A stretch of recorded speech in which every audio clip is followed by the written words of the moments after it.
enough to make you yell and scream and have a good time. Exactly.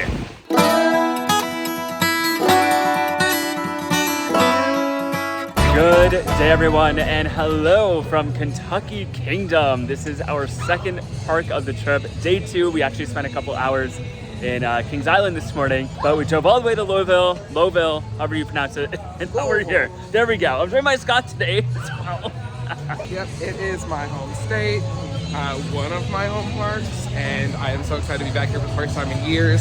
I can't wait to see what Hershey has done with the park and see all the differences, and I'm so excited to be here. I'm so excited to have Parker with me to show him around. Yeah, this is my first time, and this is a park that's been on my radar for a while. I know a lot of the history of this park, especially like from the Ed Hart years, but of course now it's owned by Hershey. But I've been to a couple of Hershey parks now and love them, so it'll be interesting to see how this park compares.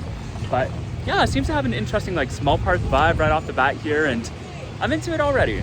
I'm just excited to be back. It's been so long. I can't wait to hop on Lightning Run and just go crazy today. So without any further ado, let the Kentucky adventures begin.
Alrighty, my first coaster of the day and my 200th roller coaster credit ever was the Chance Rides Hyper GTX Lightning Run. And it was so good. It rode pretty much like an RMC, but it was so smooth. Had some amazing airtime moments. It even had the RMC restraints, which I didn't know about, but it was just such a good ride overall. I'm so happy that I got to experience it and that I got to make it my 200th coaster. It's my favorite ride in the park. I love Lightning Run. More parks need this kind of coaster. Yeah, I'm surprised. This is the only one of its kind so far. I'm surprised more parks haven't picked up on it. And just the ejector, it's ejector after ejector after ejector. Yeah. You are not going to touch your seat for almost the majority of that ride. It's so good. Like I said, it's like basically like the all-steel version of an RMC. If you love RMCs, you're gonna love this. Absolutely.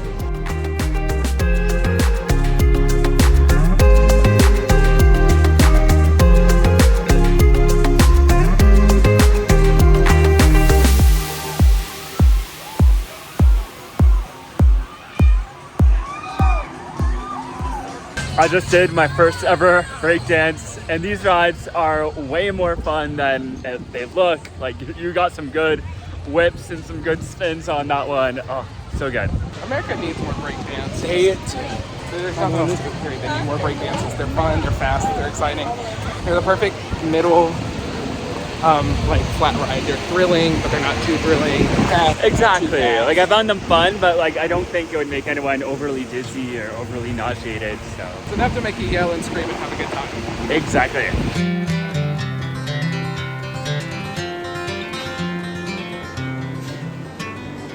Alrighty, we came into the Bluegrass Cafe, which of course is where you can find the famous Hershey cinnamon bread. This is a recipe that originated at Dollywood.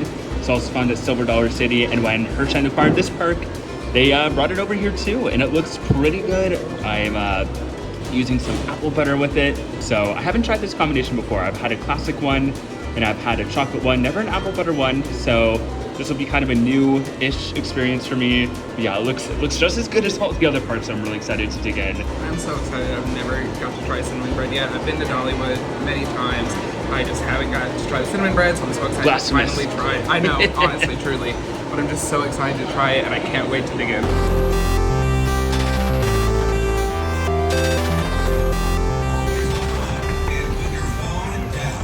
All right, we are just heading into the 5D cinema now, which of course shows 5D movies.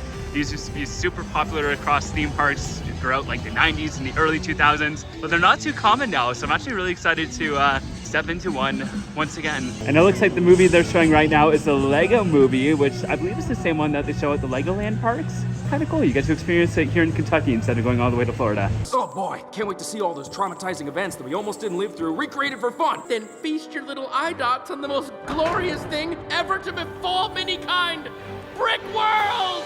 All right, we did the 5D cinema, the Lego movie experience, and it was fun to be on like one of those 3D movie rides again after not doing one for so long.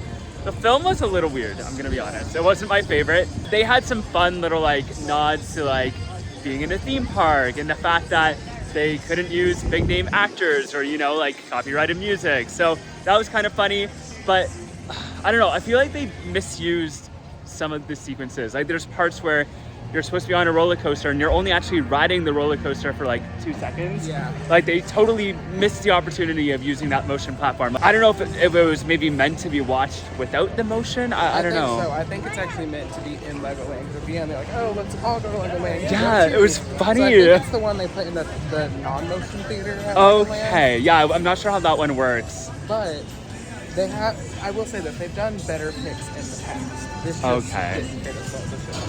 I mean, like, I think if you have a kid who loves the Lego movie, they're gonna have a good time, but it's definitely not something I'm itching to go back and do again. Yeah, I agree. Okay, so there's lots of very interesting things about Kentucky Kingdom, but one of those things is that it's built on 2 sides of a road. Yeah, there's a road that goes right through the park. So there's the one half over here with Lightning Run, the 3D theater, and a few other smaller rides. Then most of the big coasters are actually on the other side of the road, and you can either cross a bridge like we're doing, or there's a crosswalk, street level that you can use. But either way, it's split in half. It's different. There is a scenario in Roller Coaster Tycoon Classic that is inspired by the Kingdom because it is cut in half by a road. Oh, I don't remember cool. what the scenario is called, but if you want to build your own, you can build your own. It has a stand-up coaster and everything. I wonder if it is the Six Flags Kentucky Kingdom one, since they have that Six Flags collaboration. Oh, it is for sure. Oh, we also forgot to mention that the water park is on this side as well. The water park is, of course, included with admission, and it's not even separated from the rest of the dry park. It just kind of blends in. Like, you have the water park and the wave pool and all the slides here in the middle, and you have some coasters just on the periphery, including T3, which is closed permanently, so that's one we're not going to get today. Rip.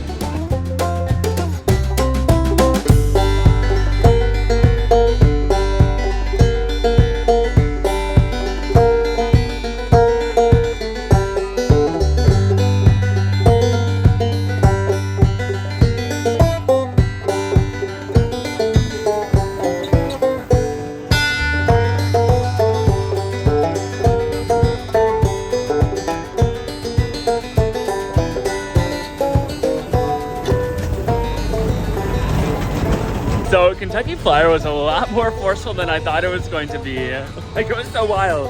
I was not expecting the amount of airtime that had. Like, family coaster, they say. Okay. Like, it wasn't like insane or anything, don't get me wrong, but it was No. just surprising. It's so short, but it felt long while you're on there. It did, It yeah. felt so much longer than you see while waiting in line. It was super fun. Yeah, and this is my first Gravity Group Woody as well, and like the restraints are interesting because they came out from the side, and like you can leave quite a bit of room on those restraints. So like I was like really coming up out of my seat more than most wooden coasters allow. Yeah, my restraint didn't even go all the way to my side, you know, stomach. But I had so much airtime still through it, and so it was super secure. So it was really a different experience. I've never had that before. So this back half of the park has a lot of abandoned rides. There's this water coaster, which is closed. There's this beautiful looking SLC, which is closed. Not that I'm too mad about it, don't tell Tyler, but Yeah. I almost sang the wrong song. I was gonna sing the graduation song and not the funeral song. Cut the camera.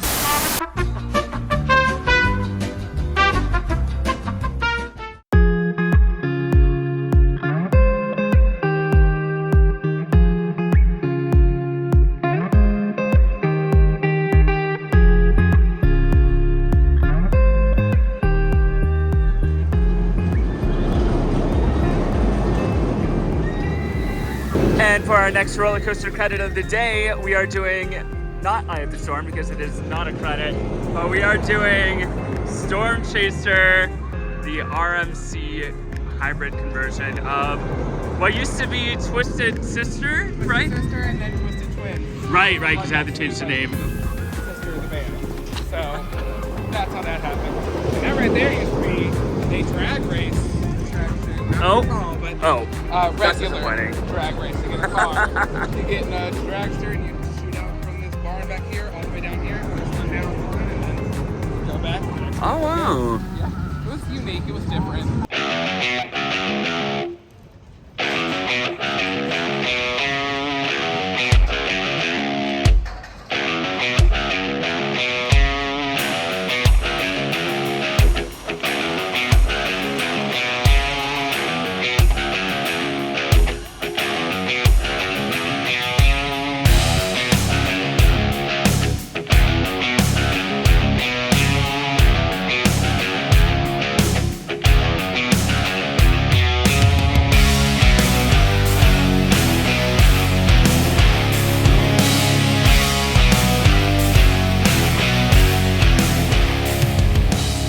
Welcome back, riders. How was your ride? Okay, we just did Storm Chaser. I almost called it Twisted Twin, but that's not true. It hasn't been true for many, many years now.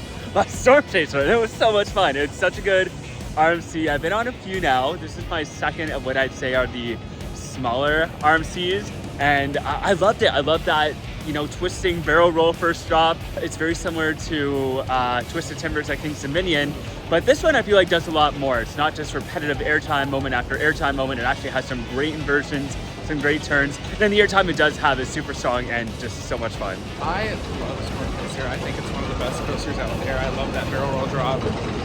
It's just such intense airtime.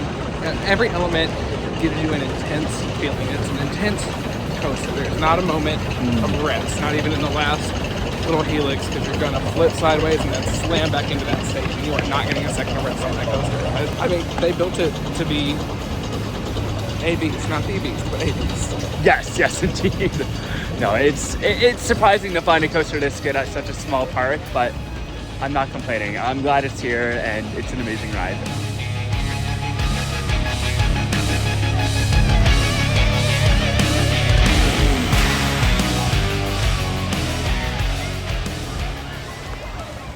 As always, we got to do our carousel shots, and the one here at Kentucky Kingdom is called Bella Musica. This one actually looks pretty good.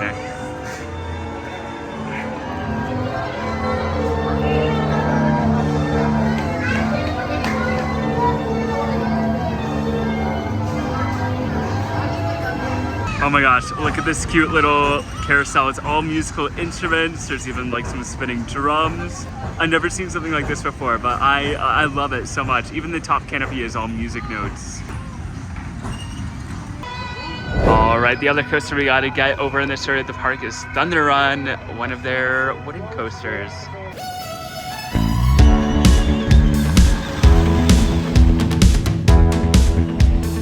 All right, just did Thunder Run, the park's other wooden roller coaster.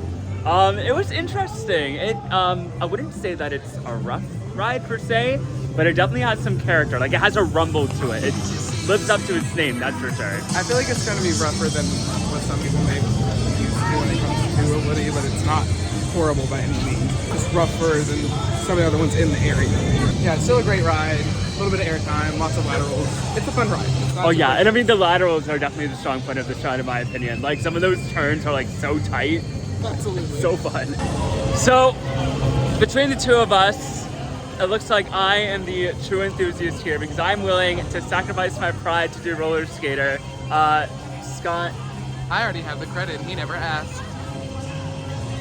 but you can still ride it with me, so I'm not alone. I don't know if I can fit on it anymore. Okay, I guess that's a valid excuse.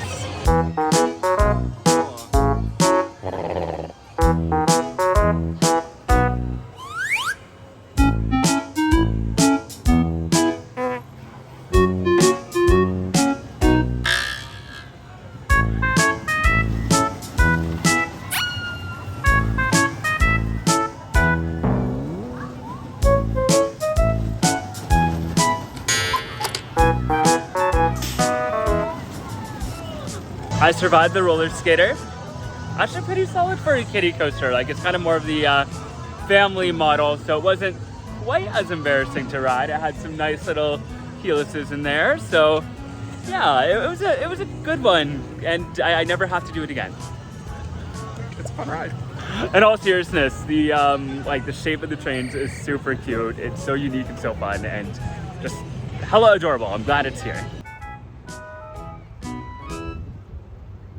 All right, and that is going to do it for our day at Kentucky Kingdom. Overall, Scott and I had a pretty good day here. We didn't spend too much time at the park, like I think we were only in there for about 4 hours or so, but we got to do everything that we wanted to do, including repeat rides on Lightning Run and Storm Chaser. So, I mean, if you wanted to do what we did and spend the morning at Kings Island or maybe another park like Holiday World, it's definitely feasible to do that and still get through most of everything that Kentucky Kingdom has to offer.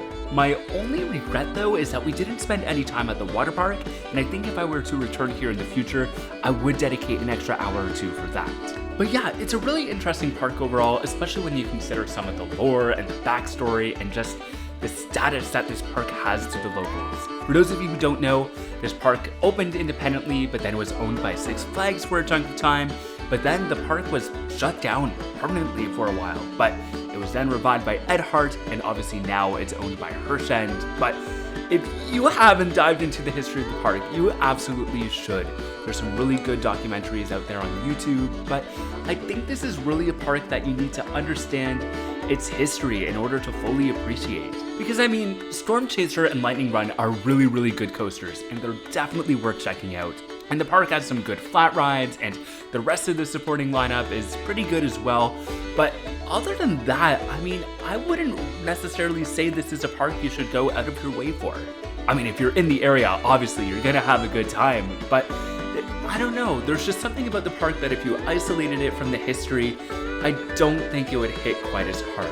I don't really have a solid baseline for what the park was like prior to the Hershend acquisition, but I think they're trying to make a few changes in there. I mean, the bakery was really good where we got the cinnamon bread. That's definitely a nice little Hershend touch, but I think they should, you know, really lean into that direction, kind of bring forward that bluegrass, Kentucky culture, atmosphere. If you just focus on that and made it a highlight of the park, I think this could be like, I don't know, a really solid place, if that makes sense. Because as it stands now, like, it's decent, but there are some areas that definitely need some improvement, especially in that back area where T3 used to be. I hate to say it, but that part of the park is so ugly. But with a bit of TLC and creativity, I think the park could really make a difference there. But yeah, at the end of the day, it was a fun visit, and I was really glad that I got to explore the park with Scott. Like I said earlier, this is one of his home parks. He was a Kentucky local growing up, so it was kind of nice to have that personal guide with that first-hand knowledge while exploring the park.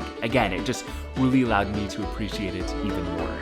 But yeah, that is going to do it for today's adventure. If you enjoyed this video and want to see more adventures from theme parks, attractions, and beyond, you might want to consider becoming a subscriber. You can also find me on social media. I'm at ADBParker on Instagram, Threads, and Twitter, and at Adventures with Parker on Facebook and TikTok. As always, I want to send a big shout out to all of my Patreon supporters. I appreciate you guys so much, and if you want to support the channel for as little as $2 a month in exchange for some sweet perks, including bonus content like Beyond the Adventure and vlogs from the vault, the Maps and Mail Club, and lots of other cool perks, then you definitely want to check out patreon.com/ADBParker to learn more. Once again, thank you so much for joining me, and until next time, the adventures are calling. Bye!